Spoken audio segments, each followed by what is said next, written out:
O, ito na po. Magdo-double root stock naman tayo. Pare, pakihawakan. Ayan. Ito po yung double root stock.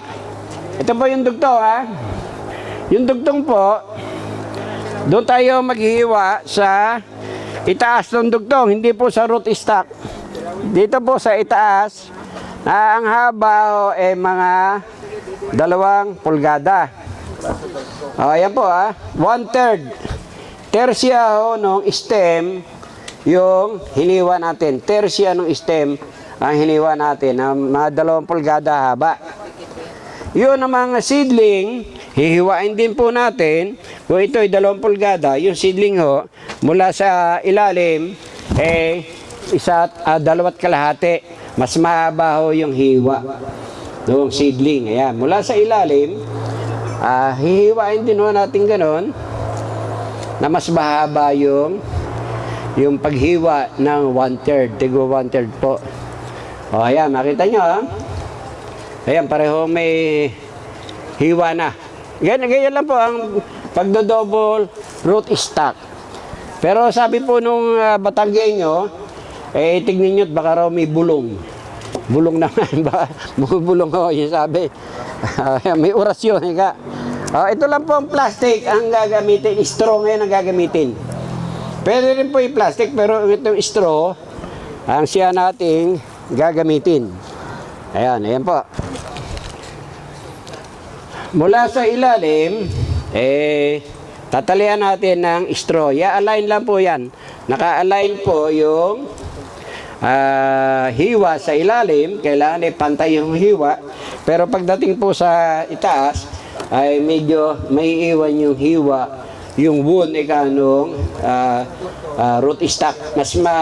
Kailan po yung hiwa ng dugtong matakpan mismo ng straw para maghilog, para pagka pinutol na yung root stock na dulo, wala pong sugat yung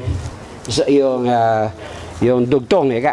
Tapos kumawa kayo na ibang taling straw, talian nyo po yung puputulin natin after 2 months. Pag po mga ganito lang kalaki, ayan, tatalian natin ngayon. Kung gusto nyo, alambre, itali nyo rito sa root stock, yung double. O, ayan, yung may ribbon, yung puputulin nyo after 2 months. 2 months po puputol nito. Ay, Balong, meron ba tayong rambutan na puputulin para mapakita nila? Pakita natin yung 2 months old na puputulin. Dikit na. Dikit na po yun. O gusto nyo ng triple, quadruple. Dito lang po kayo maghihiwa sa sayon. Never dito po sa root stock. Lagi po sa sayon. Ayan po ang double root stock. May tanong po kayo rin. Hindi po. Kung mangga ito, citrus, dapat po sa araw. Ito sa partial shade kasi ito rambutan.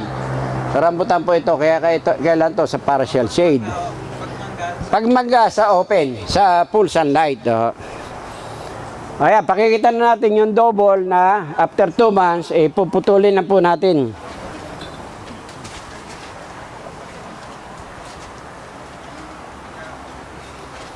Ito na po yung 2 months old na ito yung nakita nyo, mas malaki yung seedling. Unti-unti lang pag-cut. At baka mamaya mabigla mahagip. Ayan po. Ayan na. Ayan po ang after 2 months. Ayan na, double root stock. Yung pong makikita nyo po itong hiniwa ng ayan, makita nyo po naghihilom po yung sugat. Ito yung balat po ng root stock na naghihilom. Pagka bagong hiwa, ayan, makita nyo. Ayan po ang stage na pwede na nyo lang alisin. Pag hindi nyo po inalis ito dito sa double, hindi po lalaki itong itong variety.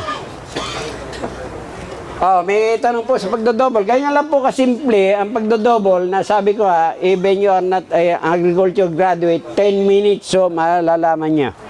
So, yan lang po yan ilalagay sa lupa. Ay, pwede na po itong ilagay sa lupa. Kahit na po yung pagka double rootstock, pwede nyo na itanim. Doon nyo na lang po putulan eh. Yung po pinagputulan mo, okay lang po yun na naka-okay. Pipintahan nyo po ito ng fungicide or latex or ayun, pinta. Wala na po kayong tanong din eh. Sige po. Yung pong nahanan natin, pareho sa mga pistahan. Ito po, isa dugtong, grafted. Ito po ang idinikit natin, root stock, galing po sa seedling. Apo. Yun. Wag nyo ilalagay yung dugtong kasi panibagong gastos lang yun.